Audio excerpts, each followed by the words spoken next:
رات ہے. یہ رات اکثر بزرگوں کے اقوال ہیں کہ شب قدر بھی ہو سکتی ہے. شب قدر چونکہ نزول قرآن کی رات ہے، اس مناسبت سے 12-25 سورہ شورا کی ایک آیت کریمہ سنتے ہیں جس میں نزول قرآن کی ایک حکمت بیان ہوئی ہے. سورہ شورا کی آیت نمبر 7 میں اللہ پاک ارشاد فرماتا ہے، ترجمہ کنز الایمان، یوں ہی ہم نے تمہاری طرف عربی قرآن وحی بھیجا کہ تم ڈراؤ سب شہروں کی اصل مکہ والوں کو اور جتنے اس کے گرد ہیں، اور تم ڈرو اکٹھے ہونے کے دن سے جس میں کچھ شک نہیں. ایک گروہ جنت میں ہے اور ایک گروہ دوزخ میں ہے. یعنی اے حبیب صلی اللہ علیہ وسلم، ہم نے آپ کی طرف عربی قرآن کی وحی بھیجی تاکہ آپ بطور خاص مکے والوں کو، مرکزی شہر مکہ مکرمہ اور اس کے ارد گرد والوں کو ڈر سنائیں اور قیامت کے دن سے انہیں ڈرائیں جس میں اللہ پاک اولین و آخرین کو جمع فرمائے گا اور اس میں کچھ شک نہیں. اس جمع ہونے کے بعد پھر سارے علیحدہ ہو جائیں گے. یعنی ان میں سے ایک گروہ جنت میں چلا جائے گا، دوسرا گروہ دوزخ میں چلا جائے گا. غور فرمائیے کہ اس آیت کریمہ میں بالکل واضح طور پر فرمایا کہ اے پیارے محبوب صلی اللہ علیہ وسلم، ہم نے آپ کی طرف قرآن کریم نازل فرمایا جو عربی زبان میں ہے، اور یہ مبارک کلام قرآن کریم نازل کیوں کیا گیا اس کا مقصد بیان فرمایا تاکہ آپ اہل مکہ اور اس کے ارد گرد شہر والوں کو ڈر سنائیں. کس چیز کا ڈر سنائیں؟ کس چیز سے ڈرائیں؟ فرمایا کہ اکٹھے ہونے کے دن سے جس میں کوئی شک نہیں. جمع ہونے کے دن یعنی وہ دن جس کے آنے میں کوئی شک نہیں. یہ کون سا دن ہے؟ قیامت کا دن. وہ دن جس میں سب کو جمع کیا جائے گا، اگلوں پچھلوں کو جمع کیا جائے گا. سب آسمانوں اور زمین والے اس دن اللہ کی بارگاہ میں حاضر ہوں. معلوم ہوا کہ نزول قرآن کے عظیم الشان مقاصد میں سے ایک اہم اور بنیادی مقصد یہ ہے کہ اس مبارک کتاب کے ذریعے، قرآن کے ذریعے دلوں میں قیامت کا خوف پیدا کیا جائے. اب یہاں ہمارے لیے سیکھنے کی بہت اہم بات ہے. اول تو ہم یہ غور کریں کہ ہم تلاوت کرتے ہیں کہ نہیں. شب قدر میں قرآن کریم نازل ہوا تو یہ یقیناً ہمارے لیے ہی نازل ہوا، ہماری ہدایت کے لیے اللہ پاک نے پاکیزہ کلام اتارا. یہ ہمارے نام ہمارے رب کا پیغام ہے. اگر ہم قرآن کریم کی تلاوت نہیں کرتے تو یہ بہت بڑی کمزوری ہے، یہ ایک عیب ہے، نقص ہے. ہمیں چاہیے کہ ہم روزانہ قرآن کی تلاوت کریں، جتنی کر سکتے ہیں اتنی کریں. ایک کو پڑھیں، رکوع پڑھیں، 2 رکوع پڑھیں، 1 پارہ پڑھیں، 2 پارے 4 پڑھیں. جتنی ہم کر سکیں ہم اتنی روزانہ تلاوت کریں. تلاوت کی بہت فضائل ہے. قرآن کریم کی تلاوت افضل ترین عبادت ہے. قرآن کریم کی تلاوت سے اللہ کا قرب ملتا ہے. قرآن کریم کی تلاوت سے دل روشن ہوتا ہے. قرآن کریم کی برکت سے کردار نکھرتا ہے. تلاوت قرآن کی برکت سے پریشانیاں دور ہوتی ہیں، رنج و غم مٹتے ہیں، مشکلات حل ہوتی ہیں، روزی میں برکت ہوتی ہے. تلاوت قرآن کی برکت سے اللہ کی رضا ملتی ہے. تلاوت قرآن کی برکت سے عذاب قبر سے نجات ملتی ہے. یہاں تک کہ جو بندہ قرآن کریم کی تلاوت کرتا ہے روز قیامت قرآن اس کی شفاعت کرائے گا اور اسے جنت میں پہنچا دے گا. لہذا مسلمان ہو کر بھی جو بندہ قرآن کی تلاوت نہیں کرتا، اللہ پاک کی اس پاکیزہ کتاب سے دور ہے، اسے چاہیے کہ قرآن سے اپنا رشتہ مضبوط کر لے اور قرآن کی تلاوت کیا کرے.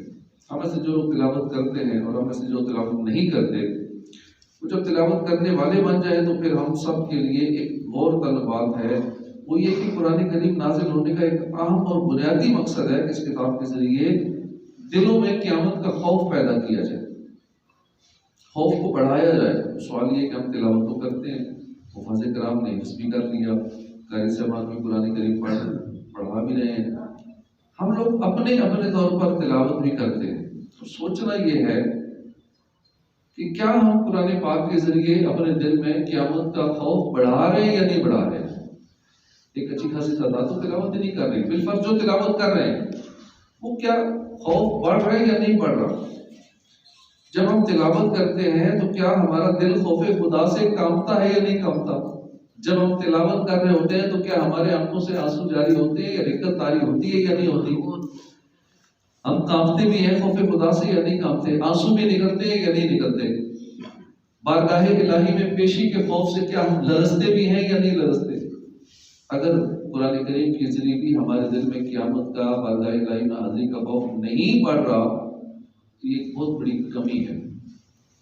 قرآن کریم کے نازل ہونے کا ایک بنیادی مقصد دل میں خوف قیامت بڑھانا ہے۔ اگر ہم یہ مقصد ہی نہیں حاصل کر پا رہے تو غور کا مقام ہے۔ آخر قرآن کریم کے ذریعے بھی ہمارے دل میں خوف خدا کیوں نہیں بڑھ رہا؟ اگر بالفرض کوئی ریگولر تلاوت کر رہا ہے، سارا سال تلاوت کرتا ہے، رمضان میں بھی کرتا ہے، بعد میں بھی کرتا ہے، حافظ ہے، قاری ہے، پڑھاتا بھی ہے قرآن پاک، لیکن پھر بھی خوف خدا نہیں ہے، جو مقصد تھا اصل قرآن کا وہ نہیں ہے، تو پھر کوئی نہ کوئی مسئلہ تو ہے، غور کرنا چاہیے۔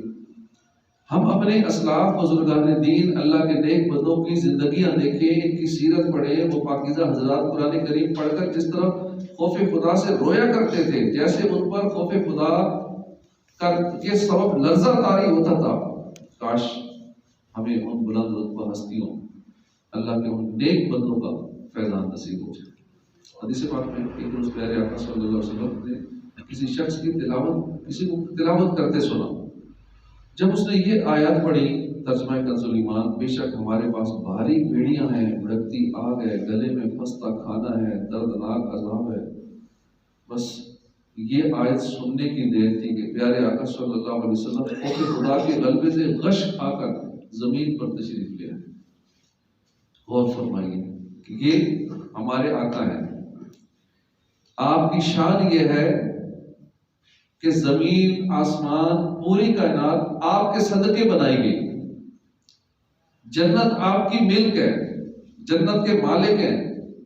روز قیامت جب سب رب قہار کے غضب کا حال دیکھ کر کانپ رہے ہوں گے، کسی کو رب کے سامنے زبان کھولنے کی ہمت نہیں ہوگی، اس وقت ہمارے آقا صلی اللہ علیہ وآلہ وسلم شفاعت کبریٰ کا دروازہ کھولیں گے، افتتاح ہمارے آقا کریں گے۔ آپ ہی ہوں گے جو سب سے پہلے جنت کا دروازہ کھلوائیں گے، آپ ہی ہوں گے جو ہم گناہ گاروں کو دامن شفاعت میں چھپائیں گے، جنت تک پہنچائیں گے۔ اتنی بلند شان، ایسی اعلیٰ عزت ہونے کے باوجود ہمارے آقا صلی اللہ علیہ وسلم کا خوف خدا کا کیا عالم تھا؟ آپ صلی اللہ علیہ وسلم نے خوف آخرت پر مبنی آیات سنی، غش کھا گئے۔ یہ تو ایک روایت ہے نا، اس کے علاوہ اور کتنی روایات ہیں کہ جس میں اس بات کا واضح بیان ہے کہ آپ صلی اللہ علیہ وآلہ وسلم خود تلاوت کرتے یا کسی سے تلاوت سنتے تو آپ کے آنسو جاری ہو جاتے تھے۔ اسی طرح صحابہ کرام کی مبارک اعمال دیکھیے، اللہ پاک فرماتا ہے ترجمہ کنز العرفان، اللہ نے سب سے اچھی کتاب اتاری کہ ساری ایک جیسی ہے، بار بار دہرائی جاتی ہے، اس سے ان لوگوں کے بدن پر بال کھڑے ہوتے ہیں جو اپنے رب سے ڈرتے ہیں، پھر ان کی کھالیں اور دل اللہ کی یاد کی طرف نرم پڑ جاتے ہیں۔ یہ صحابہ کا مبارک انداز ہے۔ حضرت اسماء رضی اللہ عنہا فرماتی ہے صحابہ کرام کی یہ حالت تھی کہ جب صحابہ کے سامنے قرآن کی تلاوت کی جاتی تو صحابہ کرام کے آنسو نکلنا شروع ہو جاتے، رونگٹے کھڑے ہو جاتے ہیں، جسم پہ جو بال ہوتے ہیں نا یہ کھڑے ہو جاتے تھے۔ قرآن کریم میں 28ویں پارے کی آیت کریمہ میں اللہ پاک فرماتا ہے کہ اے ایمان والو، اپنی جانوں اور اپنے گھر والوں کو اس آگ سے بچاؤ، وقودها الناس والحجارہ، قوا انفسکم، کہ اب اے ایمان والو یا ایھا الذین آمنوا قوا انفسکم، اپنی جانوں کو اور اپنے گھر والوں کو اس آگ سے بچاؤ جس کا ایندھن آدمی اور پتھر ہے۔ حضرت عبدالعزیز بن ابو رباط رحمۃ اللہ علیہ سے روایت فرماتے ہیں کہ ایک دن ہم پیارے آقا صلی اللہ علیہ وسلم نے صحابہ کرام کے سامنے یہ آیت کریمہ تلاوت فرمائی تو ایک نوجوان نے یہ آیت سنی اور سن کر خوف خدا کے سبب غش کھا کر گرے، بے ہوش ہو گئے۔ اللہ کے آخری نبی صلی اللہ علیہ وسلم اس نوجوان کے پاس تشریف لائے، اس کے دل پر اپنا پیارا پیارا نورانی ہاتھ رکھا، دل ابھی دھڑک رہا تھا۔ مالک جنت قاسم نعمت صلی اللہ علیہ وآلہ وسلم نے فرمایا یا فتح قل لا الہ الا اللہ، اے نوجوان کہو لا الہ الا اللہ۔ اس نوجوان نے کلمہ پڑھا، اس پر آپ صلی اللہ علیہ وسلم نے اسے جنت کی خوشخبری سنائی۔ پھر فرمایا میرے صحابہ کیا تم نے اللہ کا یہ فرمان نہیں سنا کہ یہ جنت اس کے لیے ہے جو میرے حضور کھڑے ہونے سے ڈرے اور میں نے جو عذاب کا حکم سنایا ہے اس سے خوف کرے۔ اللہ تعالیٰ اے عاشقان رسول غور فرمائے، کیا شان ہے صحابہ کی۔ یہ جب قرآن پڑھتے یا سنتے تو ان پر خوف خدا غالب آ جاتا ہے۔ یہ اللہ کی بارگاہ میں پیشی کے خوف سے تھر تھرایا کرتے تھے۔ پیارے آقا کا مبارک انداز دیکھیے، انداز کرم دیکھیے۔ اس نوجوان صحابی رسول پر خوف خدا کے غلبے کے سبب غشی طاری ہوئی تو آپ نے اس کو جنت کی خوشخبری سے نواز دیا۔ یعنی حضور کی رحمت جب جوش پہ آتی ہے تو جنت بھی عطا فرماتے ہیں۔ کاش ہمیں بھی قرآن کریم پڑھ کر سن کر رونا نصیب ہو جائے، کاش قرآن کریم کی برکت سے ہمارے دل روشن ہو، خوف خدا کی عظیم دولت نصیب ہو جائے۔ امام غزالی نے احیاء العلوم کی پہلی جلد میں تلاوت قرآن کی جو 10 باطنی آداب بیان کی اس میں 7واں آداب فرمایا کہ تخصیص، یعنی بندہ قرآن کریم کو اپنے ساتھ خاص سمجھے، اپنی ہدایت کے لیے تلاوت کرے، تلاوت کرتے وقت یہ تصور باندھے کہ اس میں جو احکام دیے جا رہے ہیں مجھے دیے جا رہے ہیں، یہ سب کچھ میرے لیے، جن چیزوں سے منع کیا جا رہا ہے مجھے منع کیا جا رہا ہے۔ قرآن میں جو قیامت کا تذکرہ ہے، جہنم کا ذکر ہے، عذابات کا ذکر ہے، جو نصیحت بھرے واقعات بیان کی، یہ سارا کچھ میرے لیے۔ اگر ہم یہ تصور مان کر تلاوت کریں تو انشاءاللہ قرآن کریم ہمارے دل میں اترے گا، اثر بھی کرے گا، آنکھوں میں آنسو بھی آئیں گے، اور اگر اللہ نے چاہا تو انشاءاللہ زندگی بھی سمجھ لیں۔ اللہ پاک نے فرمایا اور یوں ہی ہم نے تمہاری طرف عربی قرآن وحی بھیجا کہ تم ڈرو سب شہروں کے سب مکے والوں کو اور جتنے اس کی ارد گرد ہیں۔ اب اس آیت کریمہ میں قرآن پاک کے نزول کا ایک مقصد بتائے گا، اور مقصد کیا ہے کہ دل میں قیامت کا خوف پیدا ہو جائے۔ یہ نزول قرآن کا ایک بنیادی مقصد ہے۔ اب ہم اسے سامنے رکھ کر ذرا غور کریں۔ قرآن کریم کتاب ہدایت ہے، نازل کیوں ہوا؟ دلوں میں خوف خدا بڑھانے کے لیے۔ معلوم ہوا خوف خدا ہدایت ملنے کا ذریعہ ہے، جب خوف خدا نصیب ہو جائے اس کو ہدایت مل جاتی ہے۔ قرآن پاک قوموں کی عروج، ترقی اور بلندی قرآن کے ذریعے ملتی ہے۔ قرآن کیوں نازل ہوا؟ دلوں میں خوف خدا بڑھانے کے لیے۔ معلوم ہوا خوف خدا کی برکت سے عروج ملتا ہے، ترقی ملتی ہے، بلندی ملتی ہے۔ قرآن کریم قرب الہی دلانے والی کتاب ہے۔ نازل کیوں ہوئی؟ دلوں میں خوف خدا بڑھانے کے لیے۔ معلوم ہوا خوف خدا کی برکت سے اللہ کا قرب ملتا ہے۔ اسے غور کرتے چلے جائیں۔ قرآن کریم میں اگلے پچھلوں کا علم ہے، قرآن کریم نور ہے، قرآن کریم اللہ کی مضبوط رسی ہے، قرآن کریم نجات ہے، قرآن کریم شفاعت فرمانے والا ہے، اور نازل کیوں ہوا؟ دلوں میں خوف خدا بڑھانے کے لیے۔ لہذا معلوم ہوا کہ اگر ہم اپنے دل میں اللہ کا روز قیامت اس کی بارگاہ میں حاضری کا خوف بڑھا لیں تو اس کی برکت سے ہمیں عروج بھی ملے گا، ترقی بھی ملے گی، دنیا اور آخرت میں نجات بھی نصیب ہوگی، حکمت بھی نصیب ہوگی، اللہ نجات تو روز قیامت حضور کی شفاعت بھی نصیب ہوگی، ہم شفاعت کے حقدار بھی بن جائیں گے۔ عبادت میں، ریاضت میں، تلاوت میں لگا دے دل، ماہ رمضان کے صدقے میں فرما دے کرم مولا۔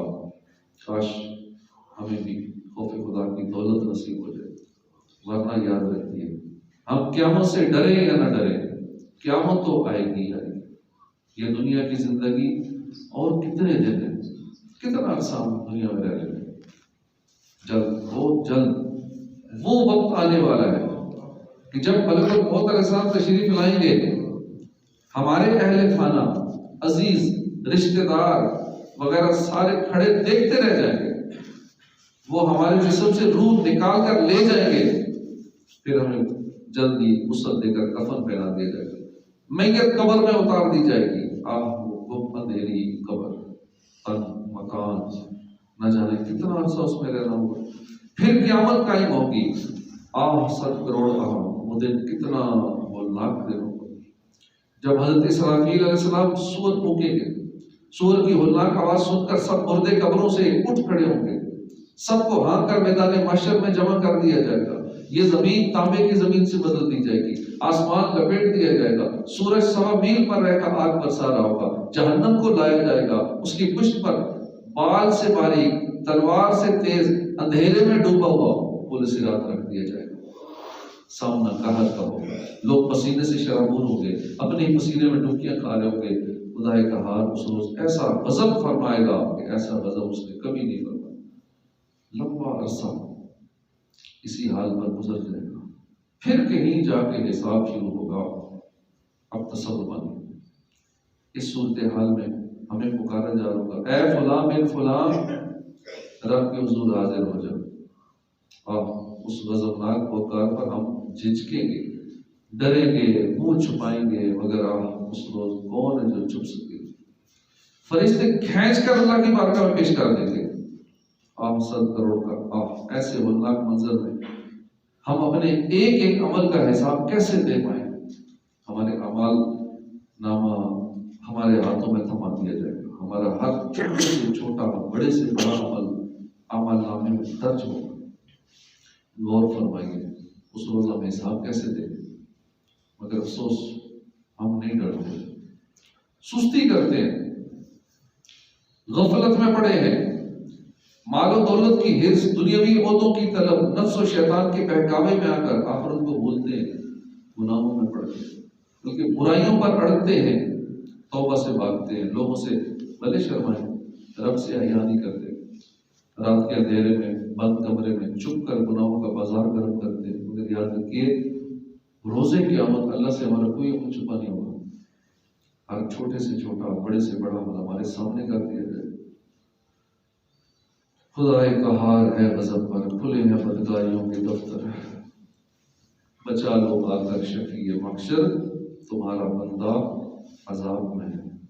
حضرت لقمان حکیم جو اللہ کے نیک بندے ہیں، اللہ پاک نے آپ کو حکمت اور دانائی عطا فرمائی تھی، آپ نے اپنے بیٹے کو نصیحت فرمائی جس کا ذکر قرآن میں ہے کہ اے میرے بیٹے، برائی اگر رائی کے دانے کے برابر ہو نا، پھر وہ پتھر کی چٹان میں یا آسمانوں میں یا زمین میں کہیں بھی ہو، اللہ اسے لے آئے، بے شک اللہ ہر باریکی کا جاننے والا خبردار ہے۔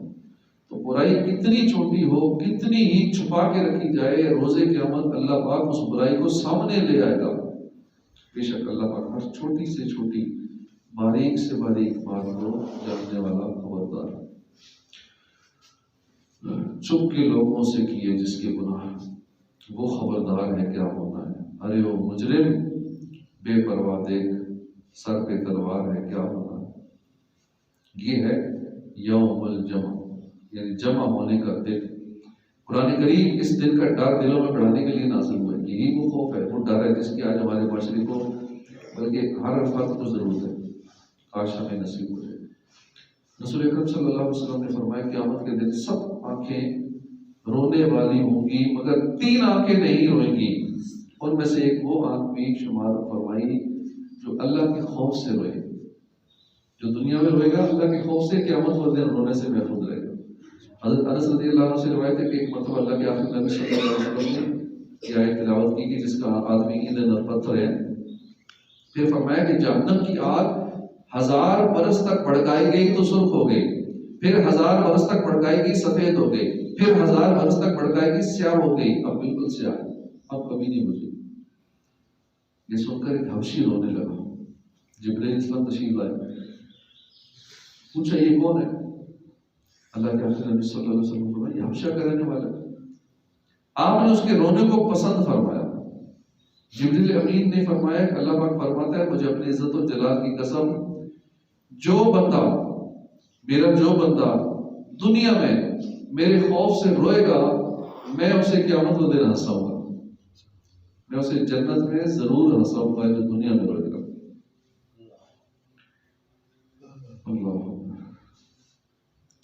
میرا سنتے جو کلام لکھا ہے نا پڑھ کے پڑھ لیتے، تیرے خوف سے تیرے ڈر سے ہمیشہ، تیرے خوف سے تیرے ڈر سے ہمیشہ، میں تھر تھر رہوں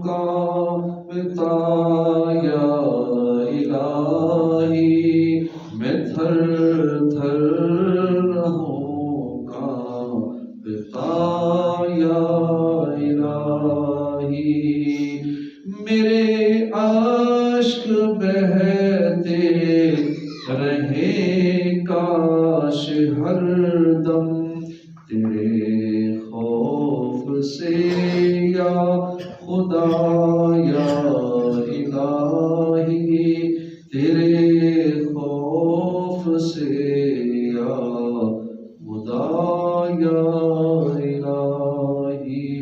حضور نے فرمایا کہ جب مومن کا دل اللہ کے خوف سے لرزتا ہے تو اس کی خطائیں ایسے جھڑتی ہیں جیسے خشک درخت سے پتے جھڑتے ہیں۔ جی چاہتا ہے پھوٹ کے رو تیرے ڈر سے اللہ، مگر دل سے کساوت نہیں جاتی۔ سرور عالم صلی اللہ علیہ وسلم نے فرمایا کہ اللہ فرماتا ہے کہ مجھے اپنی عزت و جلال کی قسم، جو دنیا میں مجھ سے ڈرتا رہا میں قیامت والے دن اسے امن میں رکھوں گا۔ میرا نازک بدن جہنم سے است و پھیلے رضا بچا یا رب۔ دلوں میں خوف خدا، خوف آخرت بڑھانا، یہ قرآن کے بنیادی مقاصد میں سے ایک مقصد ہے، اہم مقصد ہے۔ اور یہ بھی قرآن کی انتظامی حکمت ہے کہ قرآن کریم زندگی بدلنے، ایک فرد، ایک معاشرے، ایک قوم میں مثبت انقلاب برپا کرنے کے لیے دلوں میں خوف خدا بڑھاتا ہے۔ پھر جب دلوں میں خوف خدا غالب آ جاتا ہے تو معاشرہ خود بخود درست رستوں کا مسافر بن جاتا ہے۔ آج قرآن کریم کی اس حکمت کو سنجیدگی سے سمجھنے کی ضرورت ہے۔ واقعی حقیقت ہے کہ خوف خدا انسان کو اندر سے سدھار دیتا ہے۔ حضرت ابو الجوزا رحمۃ اللہ علیہ فرمایا کرتے تھے کہ اگر میں بادشاہ بن گیا تو میں راستوں پر بڑے بڑے مینار بنواؤں گا اور ان کے اوپر ایک ایک شخص کھڑا کرا دوں گا، ایک ایک شخص کھڑا کر دوں گا اور ان کی یہ ڈیوٹی لگا دوں گا کہ بس ہر وقت یہی پکارتے رہے، اے لوگو جہنم، اے لوگو جہنم، اے لوگو جہنم۔ گویا کہ حضرت ابو الجوزا اچھی طرح جانتے تھے کہ اگر لوگوں کے دل میں جہنم کا خوف پیدا کر دیا جائے تو صرف ایک فرد نہیں بلکہ پوری قوم سیدھے رستے کے مسافر بن جائے۔ ہم کبھی اپنے آپ پر غور کریں، کتنی بار ایسا ہوتا ہے ذرہ برابر خوف خدا ہمیں لرزا کر رکھ دیتا ہے، ہم گناہوں کو بھول کر نیک رستے پر آ جاتے ہیں۔ غور کر لینا، کیا جنازہ دیکھ کر زبان پر کلمہ جاری نہیں ہوتا؟ اچانک زلزلہ آ جائے تو کیا لوگ گناہوں کو چھوڑ کر کلمہ طیبہ کا ورد شروع نہیں کرتے؟ بلکہ حقیقت میں نہیں، صرف خواب میں کبھی قبر دیکھ لیں، قبر کا کوئی ہولناک منظر دیکھ لیں، قیامت کی ہولناکی سے متعلق خواب دیکھ لیں، کئی دن تک وہ منظر آنکھوں کے سامنے سے ہٹتا ہی نہیں ہے۔ ہم کسی کو وہ خواب سنائیں یا نہ سنائیں، البتہ ہمارے دل میں کہیں نہ کہیں اس خواب کا اثر رہتا ہے، تو اسی اثر کی وجہ سے ہم گناہوں کی طرف بڑھتے ہوئے ہمارے قدم لرز رہے ہوتے ہیں۔ اس سے اندازہ لگائیے کہ جو خوف قیامت پر مبنی ایک خواب کا یہ اثر ہوتا ہے، تو اگر یہ خوف خدا مستقل طور پہ اگر ہمارے دلوں میں بیٹھ جائے تو پھر فائدہ کتنا ہوگا اس کا۔ مالک بن دینار بہت بڑے اللہ کے ولی، توبہ سے پہلے یہ نشے کے عادی تھے۔ آپ ایک مرتبہ خوف قیامت پر مبنی آپ نے خواب دیکھا جو آپ کی توبہ کا سبب بنا، اور آپ نے توبہ کی اور ولایت کے اعلیٰ مرتبے میں پہنچ گئے، فائز ہو گئے۔ خواب کیا تھا؟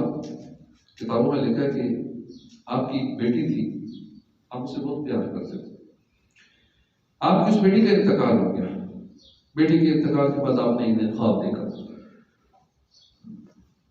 کیا دیکھتے ہیں کہ قیامت کا منظر ہے، آپ اپنی قبر سے نکلے، ایک بڑا اژدہا بھی آپ کے ساتھ نکلا، آپ کا پیچھا کرنے لگا، آپ اسے ڈر کر دوڑنے لگے، اژدہا بھی آپ کے پیچھے تیز رینگنے لگا، آپ دوڑتے دوڑتے ایک کمزور سے بوڑھے کے قریب سے گزرے، آپ نے اسے پکار کر کہا مجھے اس اژدہے سے بچاؤ، مگر اس بوڑھے نے جواب دیا میں تو بڑا کمزور ہوں، میں تمہیں نہیں بچا سکتا۔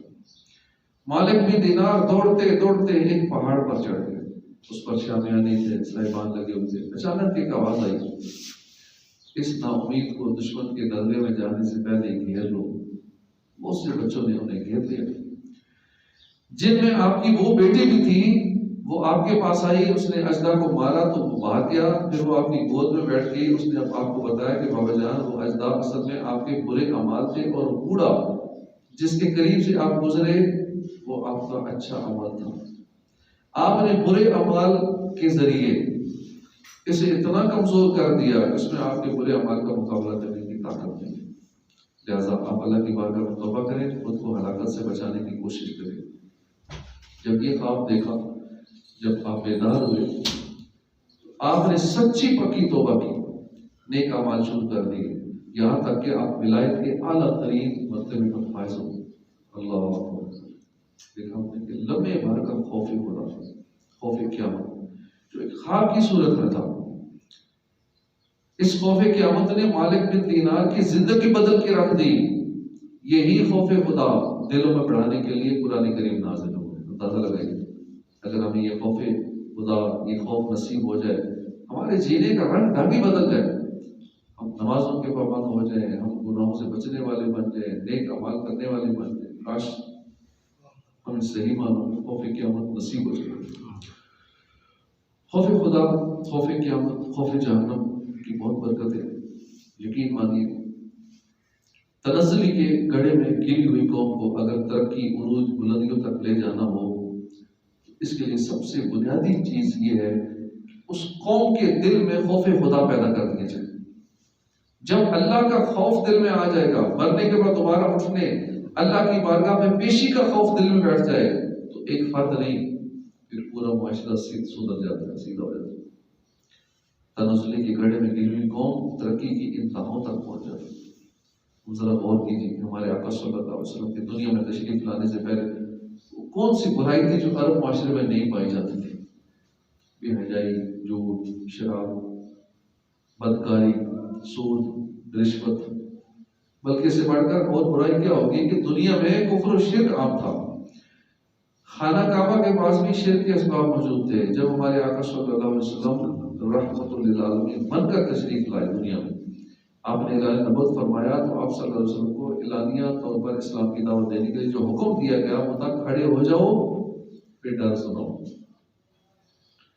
یعنی اسلام کے اعلانیہ تبلیغ کا جو پہلا حکم ہے وہ ہے خوف خدا، اس پر قوم ہے۔ پھر ہمارے آقا نے صفا پہاڑی پر کھڑے ہو کر اسلام کی جو پہلی اعلانیہ تبلیغ فرمائی، اس میں بھی آپ نے خوف خدا کا درس دیا۔ مسلم شریف کی روایت ہے، سیدنا ابو ہریرہ فرماتے ہیں کہ جب یہ آیت کریمہ نازل ہوئی نا کہ اے محبوب اپنے قریب رشتہ داروں کو ڈراؤ، تو اللہ کے آخری نبی صلی اللہ علیہ وسلم نے قریش کو ایک جگہ جمع کیا، سب جمع ہو گئے، تو آپ نے ہر قبیلے کو علیحدہ مخاطب کر کے فرمایا کہ اے بنو کا خود کو جہنم سے بچاؤ، اے بنو مرہ خود کو جہنم سے بچاؤ، اے بنو عبد شمس خود کو جہنم سے بچاؤ، اے بنو عبد مناف خود کو جہنم سے بچاؤ، اے بنو ہاشم خود کو جہنم سے بچاؤ، اے بنو عبد المطلب خود کو جہنم سے بچاؤ۔ بے شک اگر تم نے ایمان قبول نہ کیا تو میں اللہ کے مقابل تمہارے لیے کسی چیز کا مالک نہیں۔ یہ تھی ہمارے آقا کی سب سے ابتدائی نیکی کی دعوت۔ بہت کیجیے پیارے آقا نے کفار کو نیکی کی دعوت دی اور کیا فرمایا؟ خود کو جہنم سے بچاؤ۔ ابتدا ہی میں آپ نے دلوں میں خوف خدا ڈالا، اور یہی خوف خدا تھا جو آپ نے لوگوں کے دلوں میں پیدا کر کے زمانہ جاہلیت کے بگڑے ہوئے معاشرے کو ایسا مثالی معاشرہ بنا دیا کہ ایسے معاشرے کی مثال دنیا میں کہیں نہیں ملتی۔ یہی وہ مثالی معاشرہ ہے جو قیامت تک آنے والے تمام معاشروں کے لیے بہترین نمونہ ہے۔ معلوم ہوا کہ معاشرے کو سدھارنے کے لیے، معاشرے کو ایک مثالی معاشرہ بنانے کے لیے عام ترین جو چیز ہے وہ ہے خوف خدا۔ یہ واقعی حقیقت ہے کہ جیسا اللہ سے ڈرنے کا حق ہے، اگر واقعی ہم ایسا خوف خدا ہمیں نصیب ہو جائے تو یقین کیجیے ہمارا معاشرہ واقعی مثالی معاشرہ بن جائے، ہمارے معاشرے سے تمام برائیاں ختم ہو جائیں، گناہوں کے اڈے ویران ہو جائیں، معاشرہ دنیا میں جنت کی تصویر بن جائے۔ اگرچہ گناہوں اور جرائم کے اور بہت سارے اسباب ہیں، ان میں ایک بہت اہم اور بنیادی سبب خوف خدا کی کمی ہے۔ شراب کیوں پی جاتی ہے؟ خوف خدا کی کمی کی وجہ سے۔ بدکاری کیوں کرتا ہے بندہ؟ خوف خدا کی کمی کی وجہ سے۔ سود کیوں کھاتا ہے؟ خوف خدا کی کمی کی وجہ سے۔ چوریاں کیوں کرتا ہے؟ خوف خدا کی کمی کی وجہ سے۔ ڈکیتیاں کیوں کرتا ہے؟ خوف خدا کی کمی کی وجہ سے۔ ناحق قتل کیوں کرتا ہے؟ خوف خدا کی کمی کی وجہ سے۔ جوئے کے اڈے کیوں چلاتا ہے؟ خوف خدا کی کمی کی وجہ سے۔ دوسروں کو ناحق تکلیف کیوں پہنچاتا ہے؟ خوف خدا کی کمی کی وجہ سے۔ غیبت کیوں ہوتی ہے؟ خوف خدا کی کمی کی وجہ سے۔ چغلی، جھوٹ، وعدہ خلافی، گالی گلوچ، یہ سب کیوں ہے؟ خوف خدا کی کمی کی وجہ سے۔ گھر گھر میں جنگ کیوں ہے؟ خوف خدا کی کمی کی وجہ سے. نام بول میں کمی کیوں ہے؟ خوف خدا کی کمی کی وجہ سے. غرض کے گناہوں کی جتنی بھی بڑی فہرست بنا لی جائے، ان تمام گناہوں کے اسباب میں جو ایک بنیادی چیز ملے گی، جو کامن چیز ملے گی، وہ خوف خدا کی کمی ہوگی. جیسا اگر ہم اپنے معاشرے کو مثالی معاشرہ بنانا چاہتے ہیں، اگر معاشرے سے گناہوں کا خاتمہ کرنا چاہتے ہیں، اس کے لیے ہم اپنے اندر خوف خدا پیدا کریں.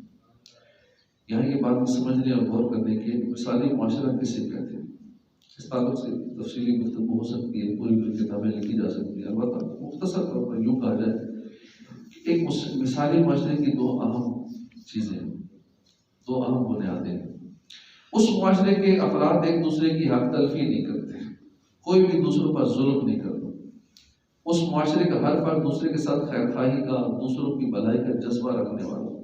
یہ دونوں باتیں جس معاشرے میں پائی جائیں، وہ معاشرہ امن و سکون کا گہوارہ بھی ہوگا اور معاشرے میں جرائم بھی بالکل نہ ہونے کے برابر ہوگا. اور یہ حق تلفی کا نہ ہونا، خیر خواہی کا جذبہ ہونا، دونوں باتیں خوف خدا کے ذریعے حاصل کی جا سکتی ہیں. یعنی اگر ہمارے دلوں میں خوف خدا پیدا ہو جائے تو انشاءاللہ اس کی برکت سے حق تلفیاں بھی ختم ہو جائے گی، خیر خواہی کا جذبہ بھی پیدا ہو جائے گا. حضرت مصر کے نام سے روایت ہے کہ ایک روز ہم امام اعظم ابو حنیفہ کے ساتھ کہیں سے گزر رہے تھے. بے خیالی میں امام اعظم کا مبارک پاؤں ایک لڑکے کے پیر پر آ گیا. لڑکے کی چیخ نکل گئی، اس کی بے سخت تھا، اس کی زبان پہ نکلا، اے بزرگ، کیا آپ روز قیامت لیے جانے والے انتقام خداوندی سے نہیں ڈرتے؟ بس اس لڑکے کی یہ بات سننی تھی، امام اعظم پر غشی تاری ہو گئی. غش کھا کے زمین پر تشریف لے آئے. اندازہ کیجیے، امام اعظم کا مبارک پاؤں بے خیالی میں اس لڑکے کے پاؤں پر آیا. جان بوجھ کر ایسا نہیں کیا. اس لڑکے کی زبان سے بے ساختہ جملہ نکلا، مگر جملے میں روز قیامت بارگاہ الہی میں حاضری کا ذکر تھا. امام اعظم کو جو ہی بارگاہ الہی میں حاضری کا خیال آیا، لرزہ طاری ہو گیا، غش کھا کر زمین پر تشریف لائے. غور فرمائیے، جو بندہ اتنا اللہ سے ڈرتا ہو، کیا وہ حق تلفی کرے گا؟ کیا گالیاں دے گا کسی کو؟ کیا وہ کسی کی رقم دبائے گا؟ کیا وہ کسی کو ناحق ستائے گا؟ کیا دوسروں کی نیند خراب کرے گا؟ کیا دوسروں پر کیچڑ اچھالے گا؟ ہرگز. بلکہ جو خوف خدا والا ہوگا وہ ہر دم دوسروں کے حقوق کا خیال رکھنے والا ہوگا. معلوم ہوا کہ ہمیں اگر خوف خدا کی نعمت نصیب ہو جائے تو معاشرہ انشاءاللہ، معاشرے سے جرائم، حق تلفیاں بالکل ختم ہو جائے. ایک بار علامہ ارشد قادری صاحب نے اعلیٰ حضرت کے شہزادے مفتی اعظم ہند مولانا مصطفیٰ رضا خان رحمۃ اللہ کو اپنے مدرسے میں تشریف لانے کی دعوت دی. حضور مفتی اعظم تشریف لائے. واپسی پر ریلوے اسٹیشن جانے کے لیے مفتی اعظم ہند رکشے میں تشریف فرما ہوئے. ایک شخص نے حاضر ہو کر عرض کی، حضور فلاں پریشانی سے دوچار، تعویذ عطا فرما دیجیے. علامہ ارشد قادری صاحب نے اس شخص سے فرمایا کہ گاڑی کا ٹائم ہو چکا ہے، تم ابھی تعویذ کے لیے بول رہے ہو. حضور مفتی اعظم ہند نے علامہ ارشد قادری صاحب کو روک دیا. علامہ صاحب نے عرض کیا، حضور گاڑی چھوٹ جائے گی. اس پر مفتی ہند خوف خدا کے جذبے سے سرشار ہو کر آپ نے فرمایا کہ چھوٹ جانے دو، دوسری ٹرین سے چل جاؤ. کل قیامت کے دن اگر خدا بندے کریم نے پوچھ لیا کہ تو نے میرے فلاں بندے کی پریشانی میں کیوں مدد نہیں کی تھی، تو کیا جواب دوں؟ یہ فرما کر رکشے سے سارا سامان کروا لیا. خیال خاطر احباب چاہیے ہر دم، انیس ٹھیس نہ لگ جائے آپ کے لیے. غور فرمائیے، حضور مفتی اعظم خوف خدا والے تھے. آپ کو اللہ کی بارگاہ میں پیشی کا خوف تھا. ایک دکھی مسلمان کی خیر خواہی کے لیے گاڑی چھوٹ جانا گوارا کر لیا، مگر اس کی دل جوئی کیے بغیر چلے جانا منظور نہ ہو. وہ غور فرمائیے، مسلمان بھائیوں کی خیر خواہی کے لیے جذبہ اگر ہمیں نصیب ہو جائے، ہمارا معاشرہ کیسا حسین اور خوبصورت ہو جائے. لڑائی جھگڑے دم توڑ جائیں گے، گالی گلوچ کا تصور بھی نہیں ہوگا، حسد جلن بغض و کینہ ہوگا. یہ سارے باطنی بیماری ہمارے معاشرے سے ختم ہو جائیں گی. یہ سب کیسے ہوگا؟ خوف خدا کے ذریعے ہوگا. معلوم ہوا کسی بھی معاشرے کو مثالی معاشرہ بنانے کے جو اہم باتیں ہیں، بنیادی چیزیں، تلفیوں سے بچنا اور خیر خواہی، یہ دونوں خوف خدا کے ذریعے بخوبی حاصل ہو سکتے ہیں۔ لہٰذا معاشرے میں تبدیلی لانے کے لیے، معاشرے کو مثالی معاشرہ بنانے کے لیے خوف خدا انتہائی ضروری ہے۔ اللہ پاک ہم سب کو خوف خدا کی نعمت نصیب فرمائے، آمین بجاہ نبی صلی اللہ علیہ وسلم۔